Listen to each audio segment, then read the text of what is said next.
Wasabi guys, coming back at you with another top 10 video. This time we are going to be going over my favorite, the top 10 Stax commanders in the commander format. So for those of you who may not know, Stax is basically the play style where you focus around resource denial as your main win con, and by doing so you force your opponents into either locks or uncomfortable situations where they don't have enough lands, or they don't have enough creatures, or they just don't have enough resources, period, to deal with whatever board presence you might have. Either that, or you're just also applying a level of control that is very difficult to deal with, and that is typically what we expect out of Stax commanders and Stax decks in general. So let's get onto the list here. Number 10, I have Alluro, Ageless Ascetic. Now, what is very good about him is that not only do you get the upkeep triggers, you're gaining life every single turn, and it's just amazing that allows you to grind out so many games just around that alone and the cushion that it provides you. But you also have great control colors here in Esper.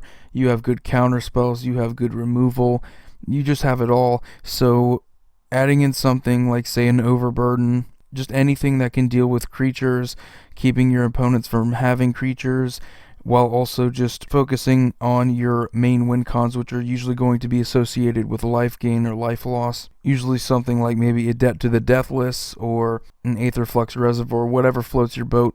But really, you're going to be putting in a ton of control into your deck, in addition to some Stax cards, such as maybe you want to play Winter Orbs, maybe you want to play Stasis, maybe you want to play Smokestack. Whatever you decide, just keep in mind you are going to have to find a way to make it work for you. You're going to have to build your deck accordingly. It can work if you definitely apply a heavy amount of control into your deck, and it's definitely a viable option when it comes to Stax in general.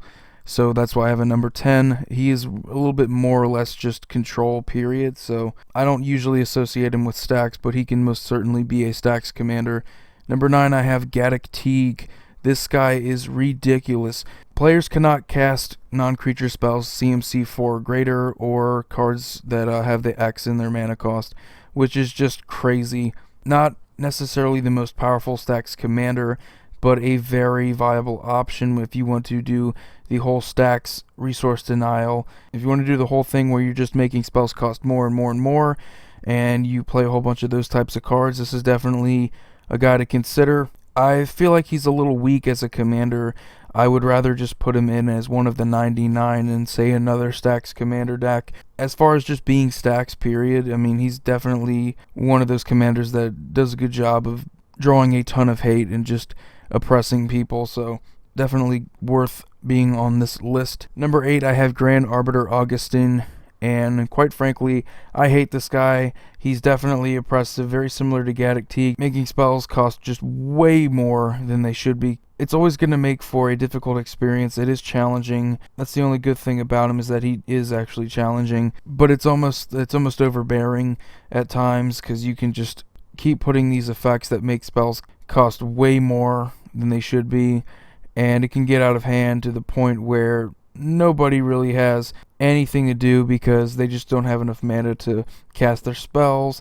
It just doesn't work out, and it's bad enough Azorius colors are just oppressive as is.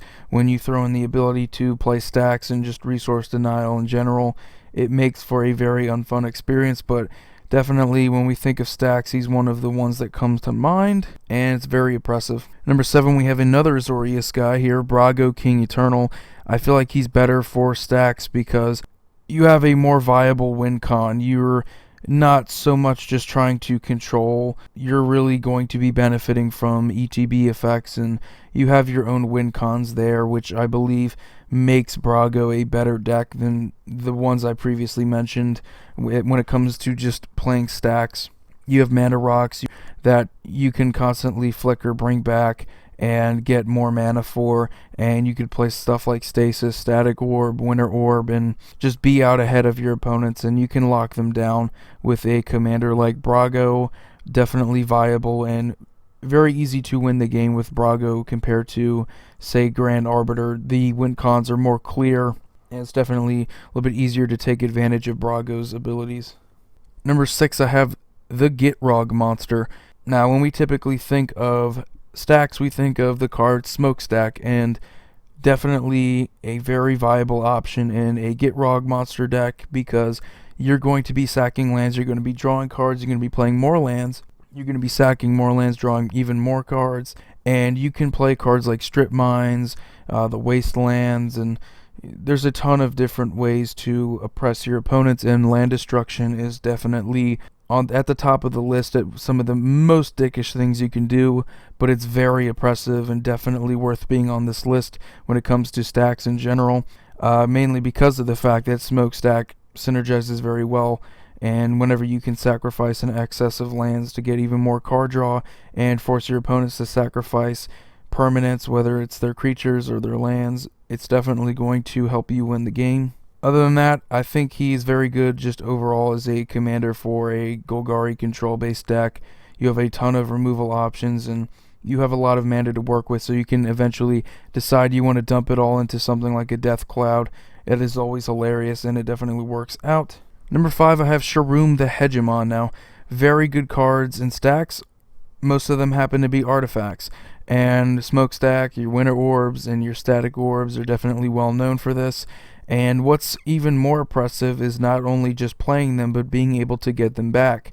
If they were to be destroyed, forcing your opponents to have to exile your stacks, permanents, anything that you need for your strategy of oppression, it's definitely going to be a miserable experience for your opponents. But if you're playing stacks, that's exactly what you want. You want that miserable experience, and you want people to know you're playing the stacks deck. Artifacts in particular are very strong when it comes to stacks, and that ability to just recur any artifact you want, that's awesome. Being able to constantly bring back your Winter Orbs, and it's just hilarious, and definitely a very viable option when it comes to stacks, and one of my personal favorites. Number 4, I have Nath of the Gilt Leaf. Quite frankly, probably if I had to go and just say pure stacks and what you're trying to do with in terms of just Smokestacks and synergize with that card, this is probably the one commander that I think synergizes with that card the best. Because each upkeep you do have the chance of you force an opponent to discard a card from their hand at random. I mean, that's oppressive right there. And on top of that, you get elf tokens, and there is a combo associated with Sadistic Hypnotist where you can just go infinite, and well, not infinite, but you get to basically discard every single card out of your opponent's hands, and you get a ton of tokens, and you just keep going and you keep going and you keep doing that, and you basically do it until they don't have any more cards in their hands, and that's very awesome. In addition to that, just synergizes well with just discard effects in general, and when you can combine just about every sort of stacks element, and on top of that just apply discard, discarding at random is also very good too, and I don't think people recognize how powerful that is. You can force someone to discard something they really want, and that's always going to be powerful. Number 3, I have Teferi Temporal Arc Mage. Now, one of those you have to explain to people sometimes when they don't understand why he's so powerful. His minus is untap up to 4 target permanents you control, which is right there. That should be the only thing you need to explain to them, because at that point, you play stuff like Stasis, you play your Winter Orbs, your Static Orbs. Everyone else is going to be suffering except for you, because you're the one who gets to untap stuff. And not only that, but you also have some combos associated with it, whether it's Rings of Brighthearth and the Chain Veil, and you have, the Grim Monoliths and the Basalt Monoliths, and you have just a ton of combos associated with this guy. And the plus isn't bad either, it's good card draw, and the ult is basically what you want with your combo. You want to be able to just play a ton of Planeswalkers and just ult them all, if at all possible, and as quickly as possible as well. But I think the ability to untap permanents when everybody shouldn't be able to untap permanents is ridiculous. And if you have something like Stasis out there, you're just going to be locking people down and keeping them out of the game. Definitely, if you throw in something like a Tabernacle, you're not usually going to depend on creatures, so you can also lock them out of just having creatures at all. And I mean, it helps keep your Teferi out there and everything. So definitely a ton of ways to oppress people with this guy, and he's just amazing. Number 2, I have Derevi, Imperial Tactician. Very, very good and very viable, and just a ton of ways to win with her, and there's a ton of ways to play her. Quite possibly one of the most versatile commander options you can have. There's so many ways to play it, and obviously making Stax decks, and you just have the ability to just oppress the living shit out of your opponents. If cards like Nature's Will, which just shut them down, open up all your mana, allow you to play more spells. Cards like Winter Orb, again, Static Orb, shouldn't hurt you too much if you can abuse Derevi and really use her to your benefit. And there's a whole lot of ways that you can get untapped triggers. You're just going to be going off, and very similar to Braugo and Teferi in the whole regard of you're going to be tapping and untapping, but I feel that in Bant colors you just have more options. You just have way more options.